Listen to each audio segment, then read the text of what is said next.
Guys, maraming salamat po sa patuloy na pagsuporta sa aking channel. At ngayon guys, kailangan matuto tayo ng tamang pronunciation. Okay guys, lalo na sa mga gustong mag-work sa call center. Okay? So guys, it's very important na malaman natin kung ano yung technique para pag nakita natin kung ano yung past tense ng verb na nagtapos sa ed, ay alam natin kung T sound ba siya or D sound or ed. Okay? Kasi guys, mayroong regular verbs.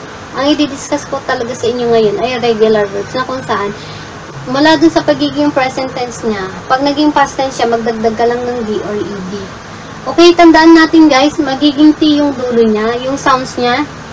Kasi guys, pag yung word or yung verb nagtapos sa tinatawag natin na unvoiced sounds. Pag sinabing unvoiced sounds, yan yung mga nagtapos yung verb nagtapos sa letter C, X, CH, P, K, F, G, H, okay?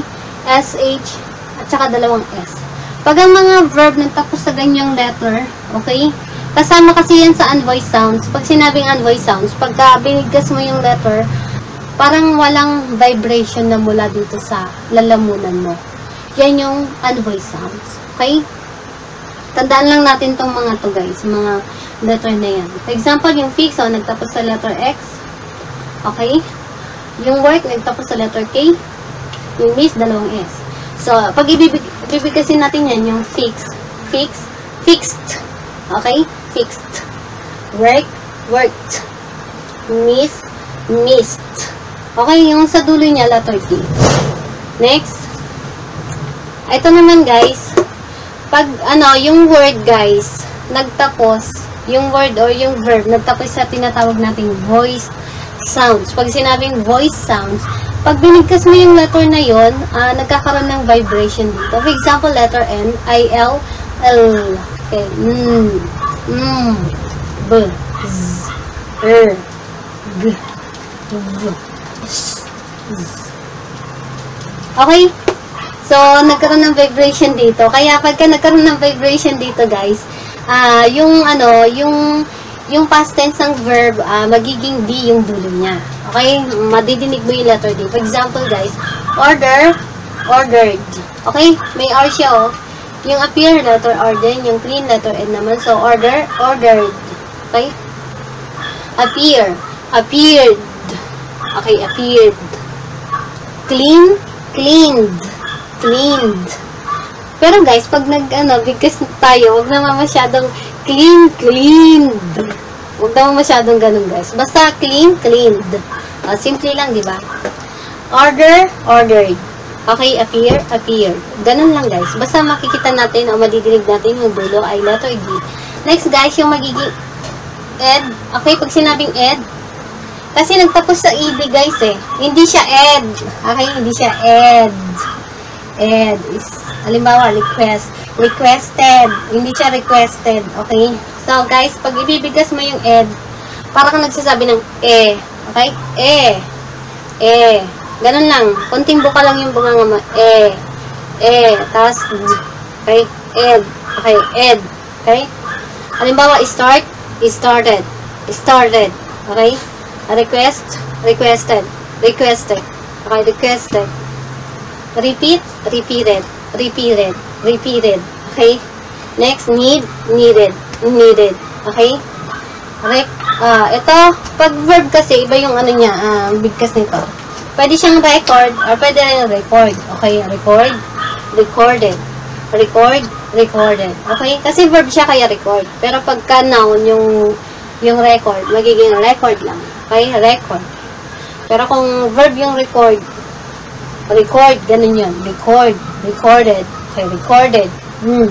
Recorded. Ed. Okay? So, guys, isa-isahin natin to, guys.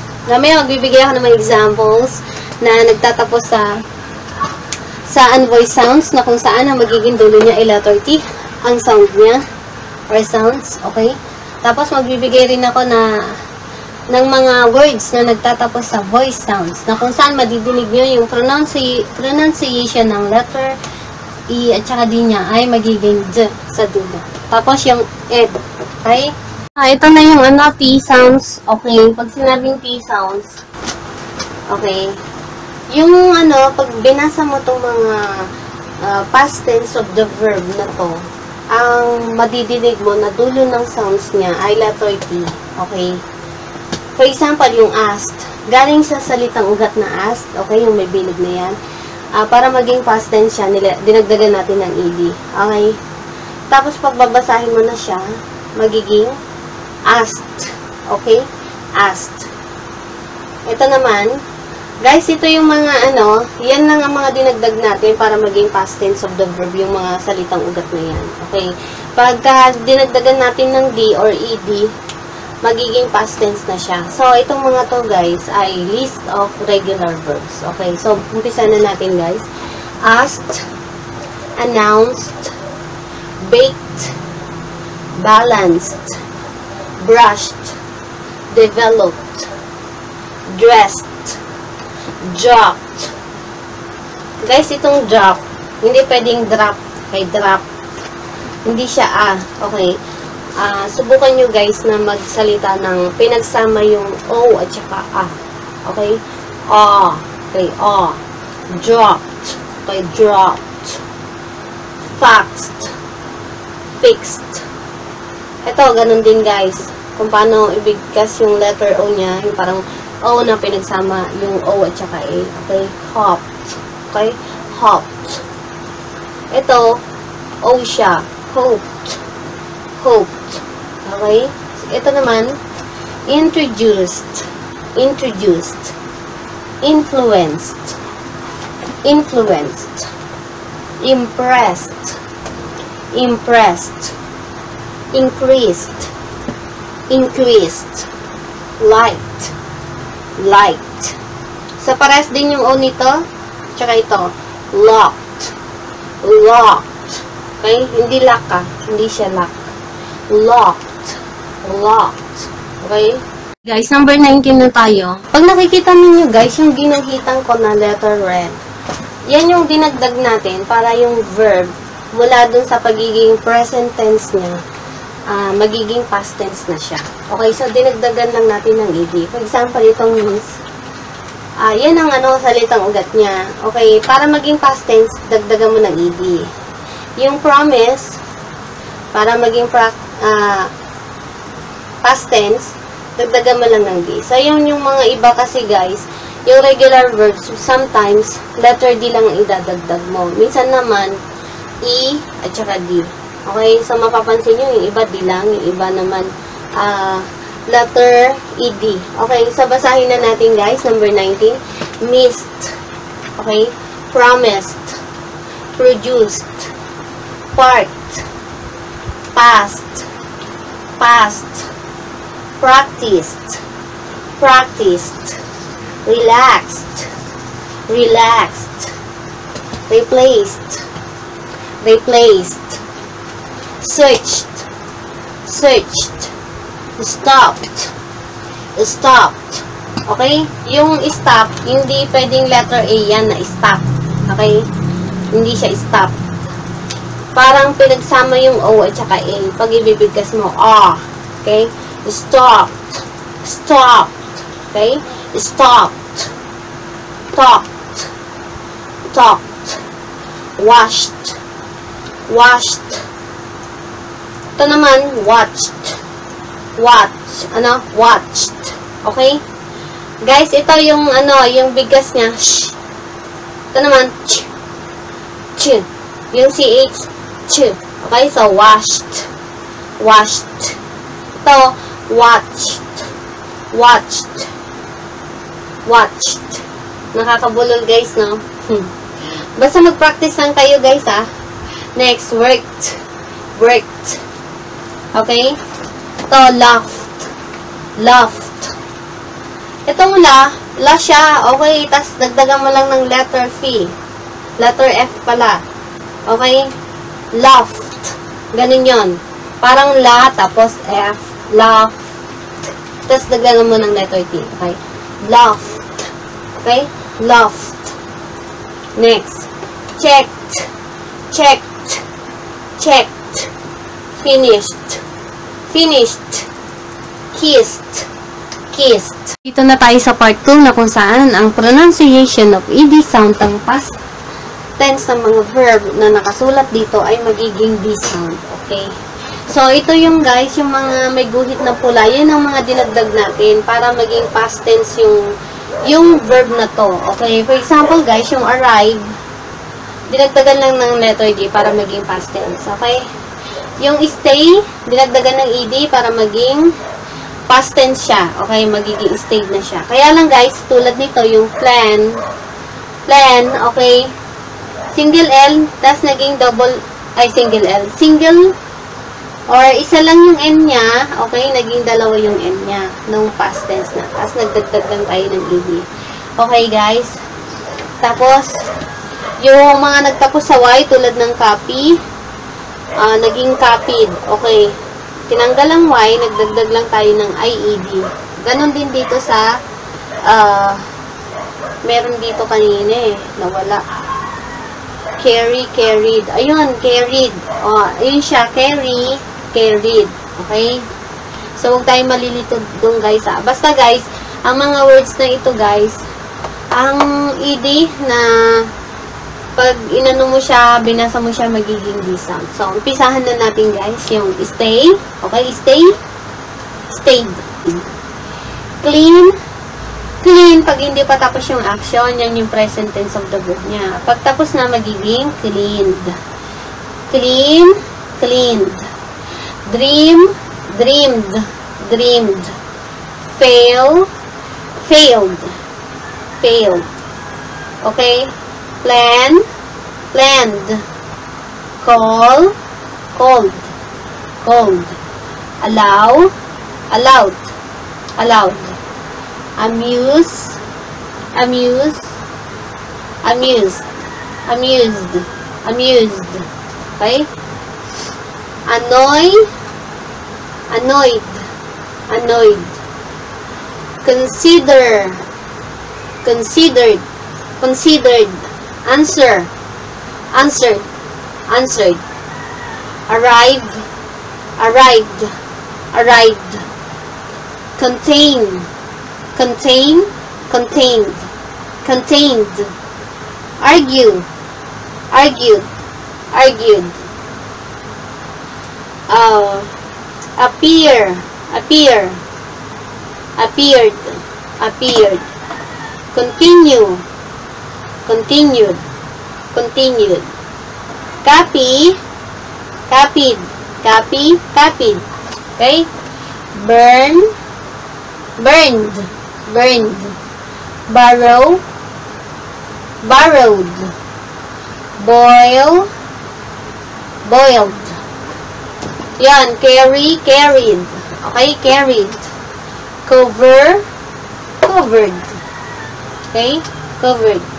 Deliver, delivered, delivered.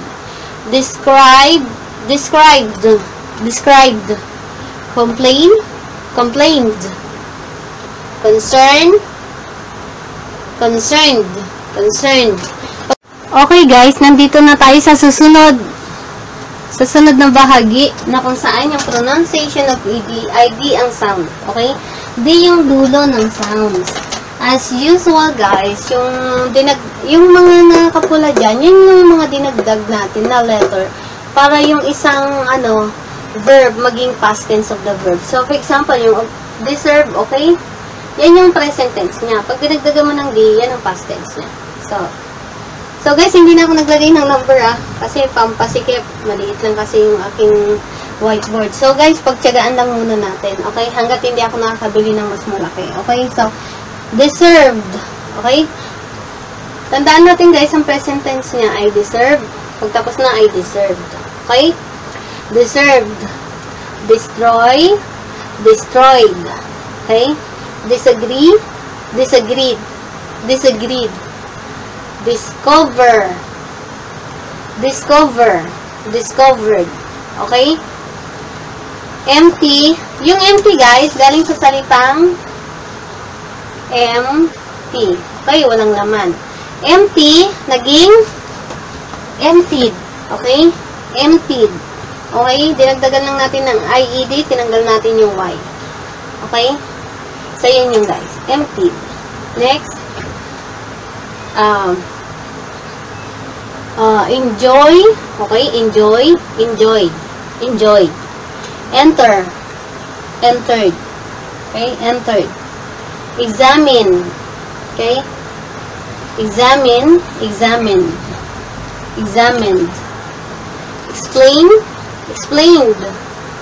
Explain. Explained. File. Filed. Okay? Filed.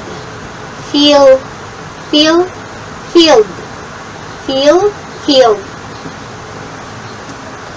Okay. Fire. Fire. Fired. Fired. Follow. Followed. Followed. Form.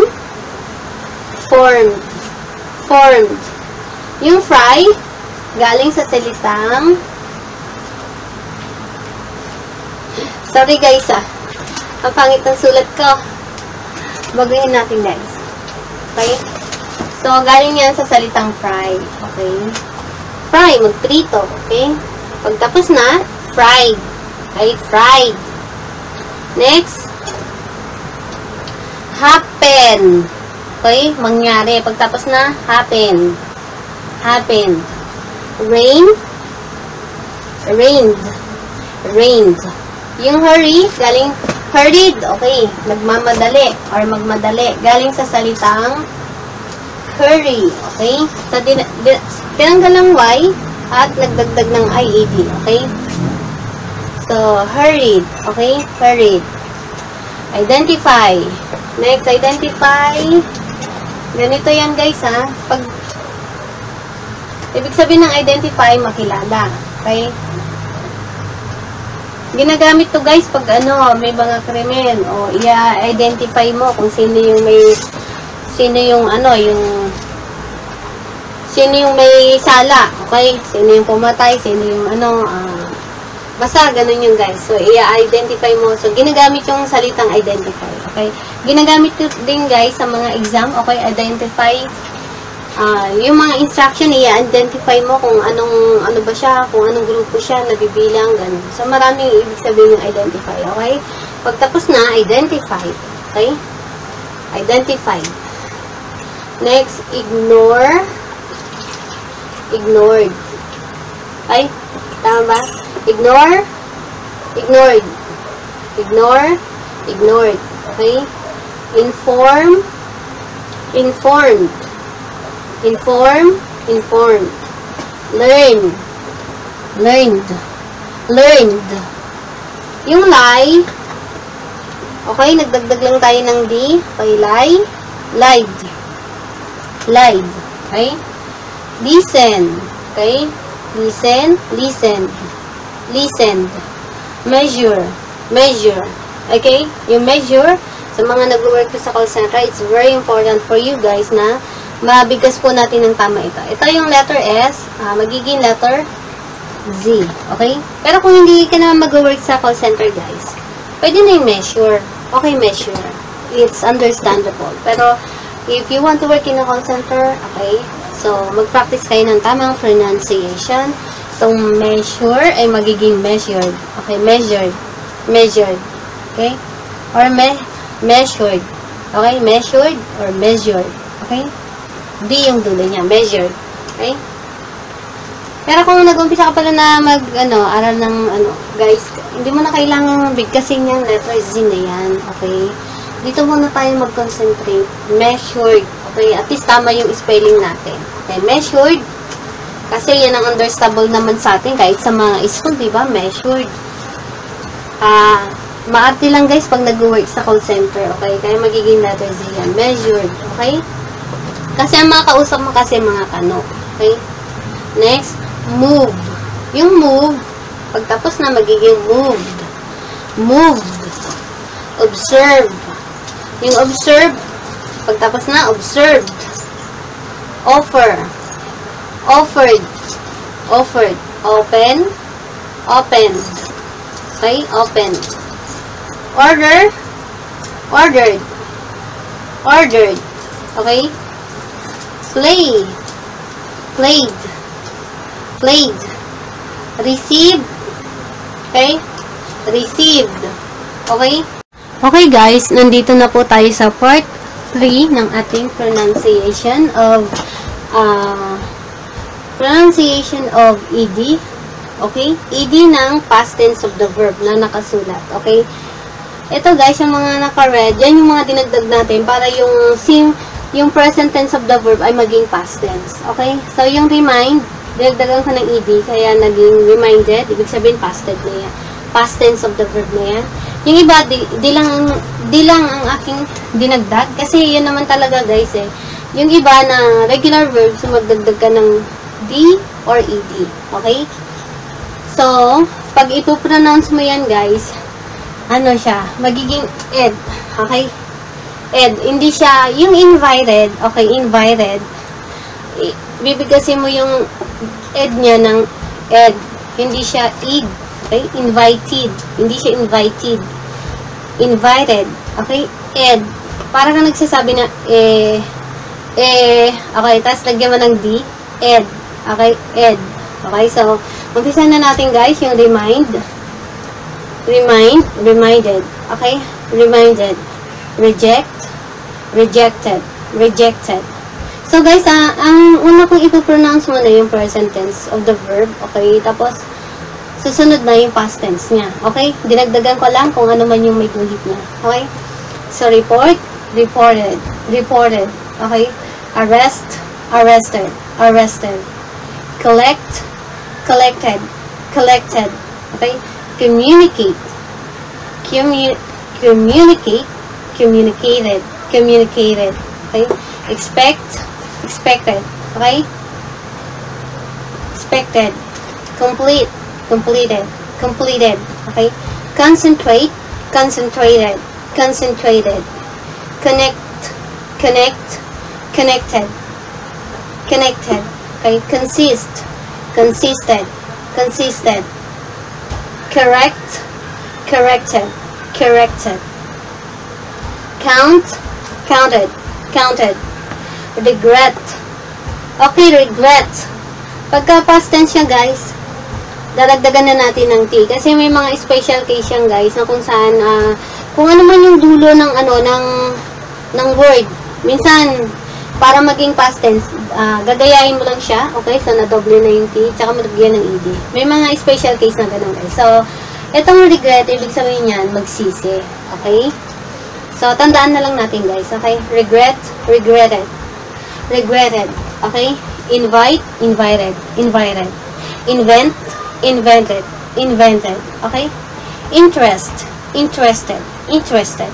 Okay? Interested. Next, interrupt, interrupted, interrupted.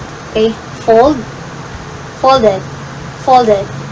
Expect, expected, expected. Depend, depended, depended. Okay? Detect, detected, detected.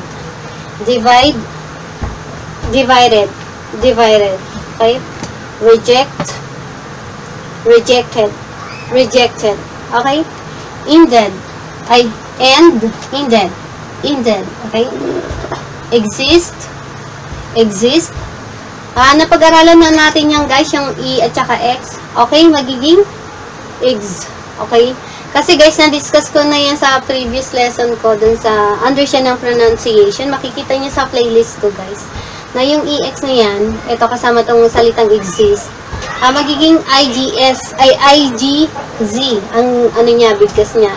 So, hindi siya existed, okay? Hindi siya existed, kundi exist, existed, okay? Galing sa salitang exist, existed, okay? So, include, included, included, okay? Need, needed, needed, okay? Paint, painted, painted, okay? Part, parted, parted. Permit, okay? Ito guys, may special case na naman tayo. Yung T na nasa dulo niya, inulit lang yung letter T, tapos lalagyan mo ng ED. So, tandaan na lang natin yung word na ganyan guys, okay? Permit, permitted, permitted, okay? Plant, planted, Planted. Okay? Prevent. Prevented. Prevented. Visit. Okay? So, guys, yung visit, magiging letter Z. Okay? Letter Z to. Okay? Visit. Kasi kung gusto nyo mapag-aralan yung tamang pronunciation, especially yung mga gusto mag-work sa call center, at saka maging magaling talaga sa pagsasalita ng English, pag-aralan natin, guys, yung tamang pronunciation. Pero yung mga beginner pa lang, it's okay na kung anong basa nyo, guys. Yan lang muna, doon muna tayo mag-concentrate. It's okay, guys. Walang ano dyan. Walang kaso, okay? Doesn't matter. Okay, so dito tayo sa tamang pronunciation. Pwede mo siyang sabihin na visit, or visited, it's okay kasi ang kausap mo lang naman mga Pinoy, okay?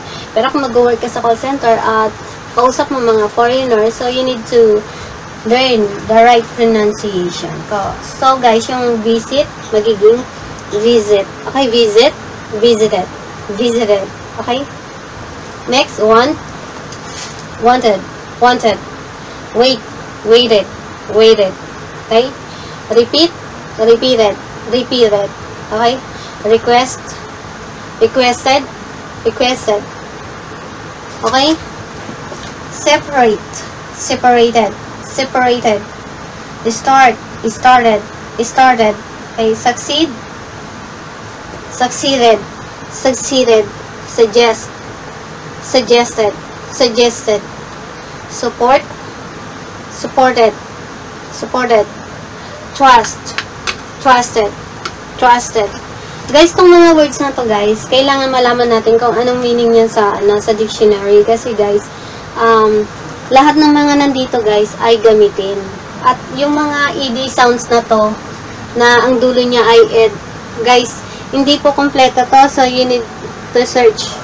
Okay, mag-search tayo sa Google or YouTube. May mga karagdagan dyan ng mga salita. Pero guys, sinisigurado ko na ang mga words na to ay talagang gamitin sa araw-araw. So, hindi pwedeng hindi natin alam dyan. Alam ng mga to. So, kailangan, guys, at least 10 words per day. Okay? Malaman natin kung anong meaning ng mga yan. Tapos guys, makikita natin sa dictionary na marami siyang meaning, guys. Mamili lang kayo ng isa na laging ginagamit. Okay? Sa araw-araw. Yun lang muna ang isang at least isa. Okay? At least isa lang ang ilagay nyo. Tulad nito, guys. Pag sinabing remind, paalala, ipinaalala. O, yun. Pwede nang ganun, ipinaalala, reminder. Okay? Kasi tapos na, kaya pinaalala. Pero kung remind lang, o di ipaalala, okay?